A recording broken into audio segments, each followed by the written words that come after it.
Let's start. MTC 3249 number 18. Dear valued members, we have exciting news here at Royal Ocean Cruises. Royal Ocean Cruises. To thank you for your loyalty, we are thrilled to offer you an exclusive promotion. Make a reservation for any cruise departing within the next 6 months and enjoy a 15% discount. 15%. Additionally, we are offering a free specialty dining package and a $20 coupon to use at the onboard gift shop. 20. To take advantage of this offer, simply go to our website and enter the promotion code ROCK25. ROCK25. We look forward to welcoming you back aboard for another unforgettable journey. Thank you for your continued loyalty and support. Sincerely, Cindy Robbins, Customer Relations Manager. Cindy Robbins. MTC. Good job. Let's start. MTC 3249 number 19. The whole morning had been chaotic. Sophie's day began with her alarm clock failing to ring, which had thrown her into an intense rush. Sophie. After terrible traffic, her taxi finally arrived at the airport, where she was met with endless security lines. Sophie kept glancing at her watch with each second feeling like an hour. Sophie. Worried that she could not get to the boarding gate in time, she rushed through the crowds of people. Just then, she heard an announcement saying that her flight had been delayed. Letting out a deep sigh, she finally felt at ease. With an unexpected hour to spare, she would have time to relax and browse the airport shops before her journey. MTC. Good job. Let's start. MTC 3249 number 20. Truth is essential for progress and the development of knowledge, as it serves as the foundation upon which reliable and accurate understanding is built. However, one of the greatest threats to the accumulation of knowledge can now be found on social media platforms. As social media becomes a primary source of information for millions, its unregulated nature allows misinformation to spread rapidly. Social media users may unknowingly participate in creating and circulating misinformation, which can influence elections, cause violence, and create widespread panic, as seen in various global incidents. As creators and consumers, it is our responsibility to take on a greater role in the enhancement of fact-checking protocols in order to ensure accuracy. It is critical that participants safeguard the reliability of information, supporting a more informed and rational public community. MTC. Good job. Let's start. MTC 3249 number 21. Around the turn of the 20th century, anthropologists trained in the natural sciences began to reimagine what a science of humanity should look like and how social scientists ought to go about studying cultural groups. 20. Some of those anthropologists insisted that one should at least spend significant time actually observing and talking to the people studied. Early ethnographers such as Franz Boas and Alfred Korthaden typically traveled to the remote locations where the people in question lived and spent a few weeks to a few months there. Franz Boas, Alfred Korthaden. They sought out a local Western host who was familiar with the people and the area, such as a colonial official, missionary, or businessman, and found accommodations through them. Although they did at times venture into the community without a guide, they generally did not spend significant time with the local people. Thus, their observations were primarily conducted from their verandas. MTC. Good job. Let's start. MTC 3249 number 22.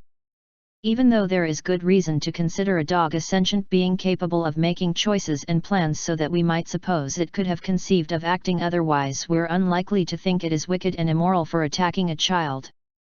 Moral responsibility is not some universal concept like entropy or temperature, something that applies equally, and can be measured similarly, everywhere in the cosmos. It is a notion developed specifically for human use, no more or less than languages are. While sentience and volition are aspects of mind and agency, morals are cultural tools developed to influence social behavior, to cultivate the desirable and discourage the harmful. They are learnt, not given at birth. It's possible, indeed likely, that we are born with a predisposition to cooperate with others, but only within human society do we come to understand this as moral behavior. MTC.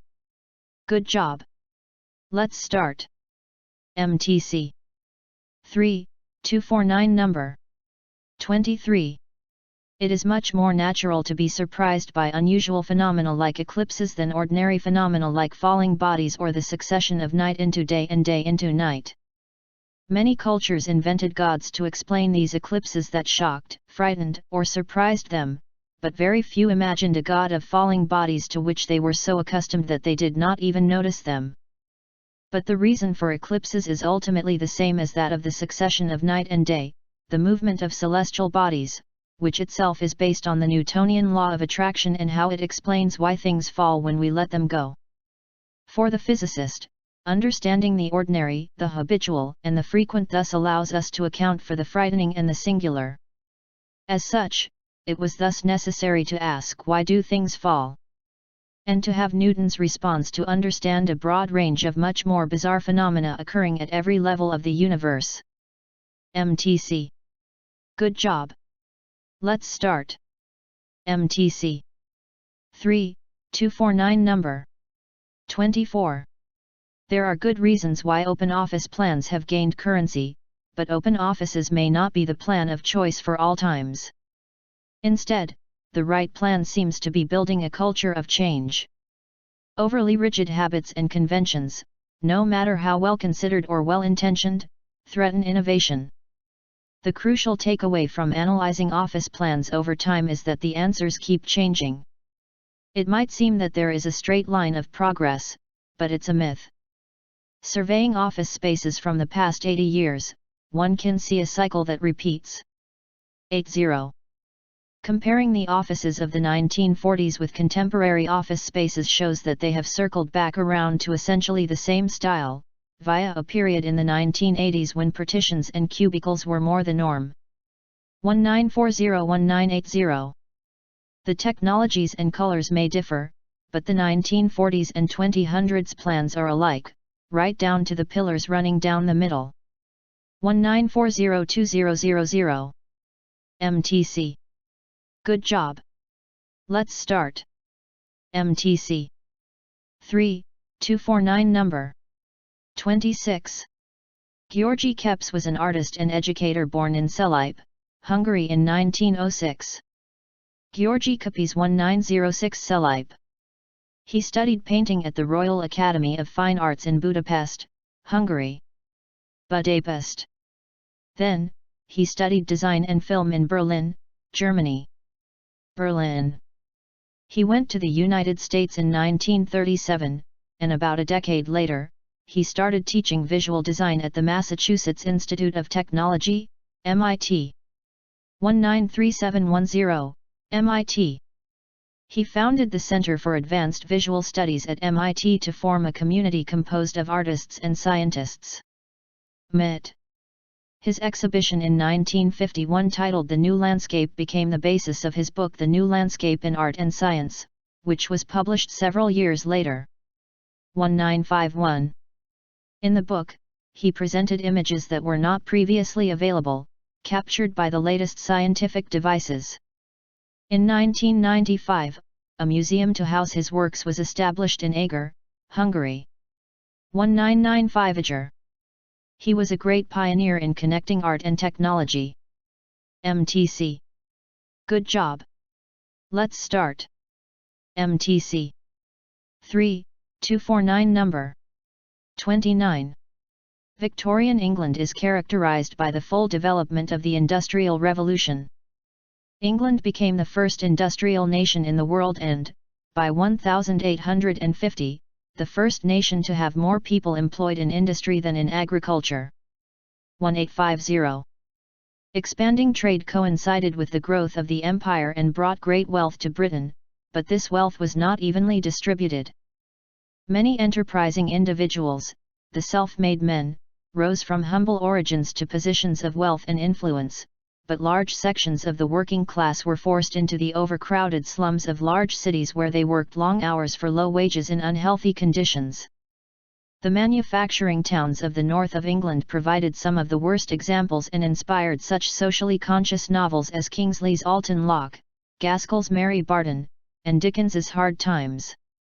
Kingsley Alton Locke, Gaskell Mary Barton, Dickens Hard Times. In the south there was London, already the largest city in the world, showing all the crime, evil, and misery which result from overpopulation and unplanned growth. MTC. Good job. Let's start. MTC. 3249 number 30. We all like to think of ourselves as rational actors, careful and considered in our thinking, capable of sound and reliable judgments. We might believe that we generally consider different points of view and make informed decisions. We are, in fact, predictably irrational, as psychologist Dan Ariely titled his book on the topic. Dan Ariely. All of us engage in automatic, reflexive thinking, typically taking the easier path and conserving mental effort. Although we each may have the subjective impression that we are careful thinkers, we often make snap judgments or no real judgments at all. In addition, numerous biases inhibit or override reflective, deliberative thought. Intuitive theories can also interfere with acceptance of accurate scientific explanations. Understanding more about how our minds work and how biases may operate can make us each less subject to fallacious reasoning, more rational, and more aware of the problems in others' thinking. Learning to understand the built-in limitations of our mental processes can also help us improve our ability to inform others more effectively. MTC. Good job. Let's start. MTC. 3249 number 31. There has been a lot of discussion on why moths are attracted to light. The consensus seems to hold that moths are not so much attracted to lights as they are trapped by them. The light becomes a sensory overload that disorients the insects and sends them into a holding pattern. A hypothesis called the mock band theory suggests that moths see a dark area around a light source and head for it to escape the light. Another theory suggests that moths perceive the light coming from a source as a diffuse halo with a dark spot in the center. The moths, attempting to escape the light, fly toward that imagined portal, bringing them closer to the source. As they approach the light, their reference point changes and they circle the light hopelessly trying to reach the portal. Everyone is familiar with moths circling their porch lights. Their flight appears to have no purpose, but they are, it is believed, trying to escape the pull of the light. MTC. Good job. Let's start. MTC. 3249 number 32. One of the factors determining the use of technologies of communication will be the kinds of investments made in equipment and personnel, who makes them, and what they expect in return. There is no guarantee that the investment will necessarily be in forms of communication that are most appropriate for the majority of people. Because the ownership of investment funds tends to be in the hands of commercial organizations, the modernization of communications infrastructure only takes place on the basis of potential profitability. Take, for example, the installation of fiber optic communications cable across the African continent. A number of African nations are involved in the development, but its operational structures will be oriented to those who can pay for access. Many states that might wish to use it for education and information may not only find it too expensive but also simply unavailable to them. There can be no doubt that the development has been led by investment opportunity rather than community demand. MTC. Good job. Let's start. MTC. 3249 number 33. City quality is so crucial for optional activities that the extent of staying activities can often be used as a measuring stick for the quality of the city as well as of its space. Many pedestrians in a city are not necessarily an indication of good city quality. Many people walking around can often be a sign of insufficient transit options or long distances between the various functions in the city. Conversely, it can be claimed that a city in which many people are not walking often indicates good city quality. In a city like Rome, it is the large number of people standing or sitting in squares rather than walking that is conspicuous. And it's not due to necessity but rather that the city quality is so inviting. It is hard to keep moving in city space with so many temptations to stay. In contrast are many new quarters and complexes that many people walk through but rarely stop or stay in. MTC. Good job. Let's start. MTC. 3249 number 34. That people need other people is hardly news, but for Rousseau this dependence extended far beyond companionship or even love, into the very process of becoming human. Rousseau believed that people are not born but made, every individual a bundle of potentials whose realization requires the active involvement of other people. Rousseau. Self-development is a social process. Self-sufficiency is an impossible fantasy. Much of the time Rousseau wished passionately that it were not. Robinson Crusoe was a favorite book, and he yearned to be free from the pains and uncertainties of social life. Robinson Crusoe. But his writings document with extraordinary clarity the shaping of the individual by his emotional attachments. Our sweetest existence is relative and collective, and our true self is not entirely within us. And it is kindness which Rousseau analyzed under the rubric of pity, which translates as pity but is much closer to sympathy as Hume and Smith defined it, that is the key to this collective existence. Rousseau pity, Hume Smith. MTC. Good job. Let's start. MTC. 3249 number 35. The best dealers offer a much broader service than merely having their goods on display and selling from stock. Once they know the needs of a particular collector, they can actively seek specific items to fill gaps in the collection. Because it is their business, to which they devote themselves full-time, they will inevitably have a much wider network than any non-professional collector can ever develop. As a matter of course, they can inquire about the availability of pieces from dealers in other cities and, most crucially in some categories, from overseas. They will be routinely informed of news of all auctions and important private sales, and should be well enough connected to hear occasionally of items which are not yet quite on sale but might be available for a certain price. In turn, they can circulate their own contacts with want lists of desired items or subjects, multiplying their client collectors' chances of expanding their collections. MTC. Good job. Let's start. MTC. 3249 number 36. If learning were simply a matter of accumulating lists of facts, then it shouldn't make any difference if we are presented with information that is just a little bit beyond what we already know or totally new information. Each fact would simply be stored separately. According to connectionist theory, however, our knowledge is organized into patterns of activity, and each time we learn something new we have to modify the old patterns so as to keep the old material while adding the new information. The adjustments are clearly smallest when the new information is only slightly new when it is compatible with what we already know, so that the old patterns need only a little bit of adjustment to accommodate the new knowledge. If we are trying to understand something totally new, however, we need to make larger adjustments to the units of the patterns we already have, which requires changing the strengths of large numbers of connections in our brain, and this is a difficult, tiring process. MTC. Good job. Let's start. MTC. 3249 number 37.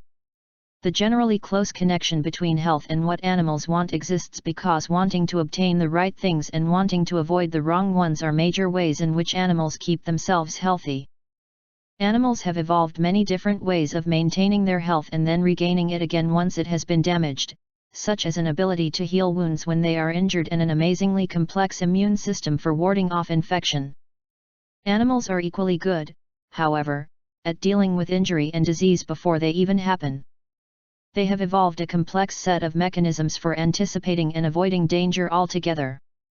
They can take preemptive action so that the worst never happens. They start to want things that will be necessary for their health and survival not for now but for some time in the future. MTC. Good job. Let's start. MTC 3249 number 38. People involved in the conception and engineering of robots designed to perceive and act know how fundamental is the ability to discriminate oneself from other entities in the environment. Without such an ability, no goal-oriented action would be possible. Imagine that you have to build a robot able to search for blocks scattered in a room in order to pile them. Even this simple task would require that your machine be able to discriminate between stimulation that originates from its own machinery and stimulation that originates from the blocks in the environment. Suppose that you equip your robot with an artificial eye and an artificial arm to detect, grab, and pile the blocks. To be successful, your machine will have to have some built-in system enabling it to discriminate between the detection of a block and the detection of its own arm. If not, the robot might endlessly chase itself rather than the blocks. Your robot would engage in circular, self-centered acts that would drive it away from the target or external goal. MTC. Good job. Let's start. MTC 3249 number 39. To decide whether and how to intervene in ecosystems, protected area managers normally need a reasonably clear idea of what future ecosystems would be like if they did not intervene. Management practices usually involve defining a more desirable future condition and implementing management actions designed to push or guide ecosystems toward that condition. Managers need confidence in the likely outcomes of their interventions. This traditional and inherently logical approach requires a high degree of predictive ability, and predictions must be developed at appropriate spatial and temporal scales, often localized and near-term. Unfortunately, at the scales, accuracy, and precision most useful to protected area management, the future not only promises to be unprecedented, but it also promises to be unpredictable. To illustrate this, consider the uncertainties involved in predicting climatic changes, how ecosystems are likely to respond to climatic changes, and the likely efficacy of actions that might be taken to counter adverse effects of climatic changes. Comparable uncertainties surround the nature and magnitude of future changes in other ecosystem stressors. MTC. Good job. Let's start. MTC 3249 number 40. Human speech differs from the cries of other species in many ways. One very important distinction is that all other animals use one call for one message as the general principle of communication. This means that the number of possible messages is very restricted. If a new message is to be included in the system, a new sound has to be introduced, too. After the first few tens of sounds it becomes difficult to invent new distinctive sounds, and also to remember them for the next time they are needed. Human speech builds on the principle of combining a restricted number of sounds into an unlimited number of messages. In a typical human language there are something like 30 or 40 distinctive speech sounds. 3040. These sounds can be combined into chains to form a literally unlimited number of words. Even a small child, who can communicate by only one word at a time, uses a system for communication that is infinitely superior to any system utilized by any other animal. In animal cries, each call represents a different message, which limits the number of possible messages, whereas human language creates an unlimited number of messages using a finite set of distinctive sounds. MTC. Good job. Let's start.